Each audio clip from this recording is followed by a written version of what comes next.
Microsoft closed down 4 Bethesda studios. A lot of studios have been closing down. A lot of publishers are laying off a lot of people across the gaming industry, not just from Microsoft. But this particular story has gotten a lot of attention, and for good reason. For one, Microsoft just acquired Activision Blizzard for nearly $70 billion and then proceeded to lay off 1,900 employees. Microsoft is also, as of the time I'm making this, the most valuable corporation on the planet. And while I understand market cap isn't the same as just having trillions of dollars, Microsoft clearly has the resources to keep these people employed if they wanted to, but they don't because...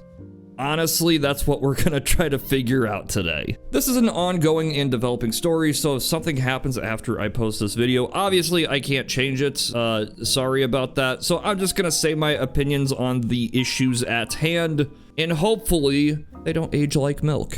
So the smallest studio that was shut down is Alpha Dog Games, which only released one game after their acquisition by Microsoft, and it was a mobile game based on the Doom IP. Being a microtransaction-fueled mobile game, you know, it was not going to be received particularly well. But then again, this was probably a game developed under ZeniMax's direction. It's odd that Microsoft is shutting down one of their few mobile game developers after they just spent billions upon billions of dollars to acquire King, which makes up most of the value of Activision Blizzard. Let's move on to the next developer, Arcane Austin, which is one of the 2 studios that make up Arcane Studios, the developers best known for the Dishonored series. No, this does not necessarily mean the people who made Dishonored are getting shut down. Arcane Austin split from Arcane Lion a few years back, and the developer only released 2 games by themselves ever. The first was the well-received Prey reboot from 2017, and this was made before Microsoft owned Bethesda. The second game was Redfall in 2023.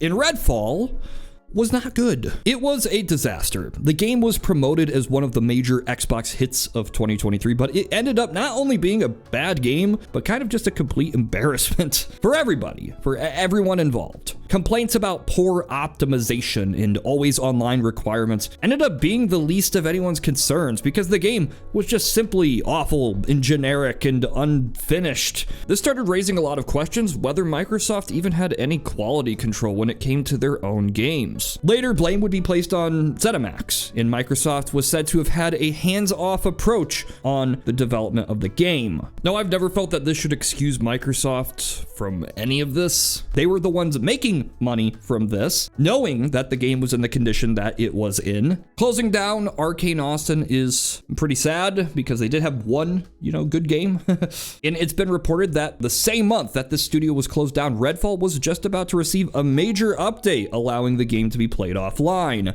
Now, the reason this studio was likely closed wasn't just because Redfall was bad. It was probably because so much talent has been bleeding out of this developer since Redfall entered development. It was well known that this game was not what the team wanted to make. ZeniMax was just trying to cash in on trends that failed miserably, and Microsoft should have probably stopped this project well before it got into gamers' hands. Back in 1997, Human Head Studios formed, and they made games such as Rune, the original Prey. Later on, Human Head did support work for games like Defiance and Brink, and even BioShock Infinite. Now, Human Head was eventually shut down, but all the team members came together and eventually formed a new studio called Roundhouse. They were working on an unknown project, a new game of some sort. At least they were, until Microsoft decided that instead they should be absorbed into ZeniMax Online and just do more support work for Elder Scrolls Online. Oh yeah, you might have noticed in the official Microsoft email they didn't say Roundhouse Studios. No, they said Roundhouse Games. They also said Alpha Dog Studios instead of Alpha Dog Games. This was the email sent out to developers letting them know they just lost their jobs and they couldn't even bother to get their names right. It's not surprising that the people that probably should be losing their jobs probably aren't losing their jobs over all this. The problem here is not the developers, it is management, upper management, studio interference, lack of studio interference in some cases, but not the developers. Look, I can't say I'm surprised about all of this. It happens all the time in the gaming industry, it seems like nowadays. But what is surprising is the 4th studio to get shut down.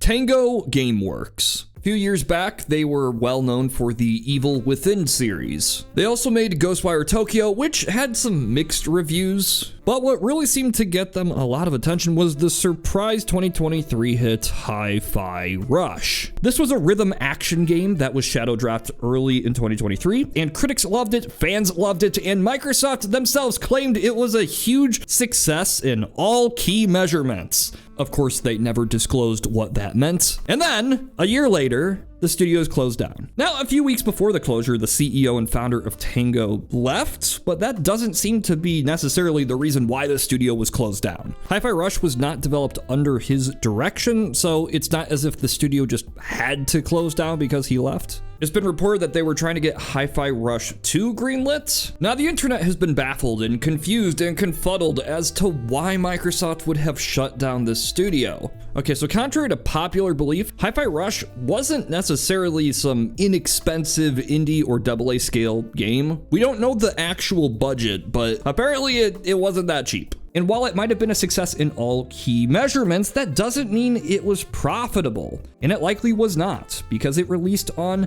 Xbox Game Pass, meaning that a lot of people who played it probably never bought it. Okay, so everybody has different theories as to why these studios were closed down, especially why Tango was shut down. And to be honest, I don't know. I can guess, but I don't know for sure, and nobody seems to know. Maybe you know, maybe they really went in depth about this whole topic after I posted this video. So right now, all I can do is speculate, and that's what I'm going to do. CEO of Moon Studios suggests it's possible that these teams are just being shrunken down to be more efficient, to better deliver on these kind of smaller games without bloated budgets. But as of right now, we don't know if that's the case. A few weeks before all of this happened, Microsoft let Toys for Bob go, and then partnered with them for a new game. This was a weird move, but they probably did it because otherwise they would have had to shut the studio down and didn't want to do that. Maybe the studio could self-finance itself, at least for a little bit. And maybe that's not the case with these other studios. Phil Spencer, former head of Xbox and now head of Microsoft Gaming, said in May 2023 that he wished more studios would get the opportunities to take these kind of chances, to develop games like Hi-Fi Rush. What makes this even more strange is that Phil Spencer has repeatedly talked about Microsoft's need to acquire more Japanese studios, and Tango Gameworks was Microsoft's only Japanese studio. None of this makes any sense. What's going on? Well, we kind of got an answer. So remember that email sent out telling all the developers that they lost their jobs, and again, they didn't put the right names of the studios on that? Well, in that email, they let everyone know the real reason why these layoffs were happening, and it was to prioritize high-impact titles and further invest in Bethesda's portfolio of blockbuster games. Now, this basically means they're done trying to make these small games that might get some niche critical praise, a few awards, prestige. They don't care about that anymore. They want mega hits. And the very next day, the same man who wrote this email, Matt Booty, said, "We need smaller games that give us prestige and awards." So what we can decipher is that the future of Xbox Game Studios will be mega blockbuster, indie niche, prestige, slop, award-winning mega hits that don't cost any money to make. Look, I'm not a fancy college man. I never went to business school. I like to believe that the people in charge of these massive multi-trillion-dollar corporations are smarter than me, the YouTube man, and that's probably true. But this is not 4D chess or 3D chess or 2D chess. It's not even checkers. It's trying to catch a ball in a cup and missing repeatedly. Look, this is so dumb. This is so stupid. There has to be something else going on behind the scenes. Microsoft doesn't tell us how many game consoles they sell. They don't talk about how much Game Pass costs to operate or how much money it makes. They don't really say anything. They just tell people their products are successful. But conveniently, they're the ones that determine what makes a product successful. If a game doesn't sell well, they can just say, well, a lot of people downloaded it on Game Pass. And if nobody downloads it on Game Pass, they can just say, well, user engagement for this specific title was at an all-time high for this quarter and this genre. Look, we found out that Hi-Fi Rush has been played by about 3 million people. Not purchased by, but played. Almost all of these people got the game on Game Pass. They didn't pay a cent for it. And there's a lot more than 3 million people who have Game Pass subscriptions, meaning only a small fraction of the Game Pass audience even bothered to download this game. So if Game Pass is no longer the measure of success for Xbox, then what is? Well, I'd assume it's just how much the software generates in revenue and profit. But since every Xbox game releases on Game Pass, they can't sell any games. Back in early 2024, Microsoft said 4 of our Xbox exclusive games are going to be coming over to PlayStation and Nintendo as a bit of an experiment. It's just 4 games for right now. More might be coming, but don't expect all of them. Yeah, a lot of publishers just assume that most games are coming to PlayStation at this point. Microsoft knew exactly how this was all going to go down. They knew that as soon as they announce a few games are coming to PlayStation, people are going to start assuming, well, one day, Gears and Halo and Forza and everything else will come to PlayStation. And while the Xbox only plays Xbox games, the PlayStation plays both the PlayStation and the Xbox games, therefore I should buy the PlayStation. This has resulted in Xbox sales falling off the face of the earth. And this wasn't Microsoft being stupid. They knew that this was a very, very high risk, no reward situation if it was just for games. If they were just taking Grounded and Hi-Fi Rush and Pentiment and Sea of Thieves and plopping those on PlayStation, they were opening Pandora's box. The way it's been presented is like this is some massive miscalculation, like Microsoft threw away the potential of the Xbox's future, of Microsoft and the console business just for a few million sales of Sea of Thieves. It seems nonsensical, unless, of course, there isn't a future for the Xbox console. Yes, I know they're making a next generation console and a handheld, but honestly, I think that these are gonna run on Windows. Xbox already runs on a version of Windows, but what I'm talking about here is, you know, the proper consumer full access Windows, where you can download Steam and Epic Game Store and all that stuff.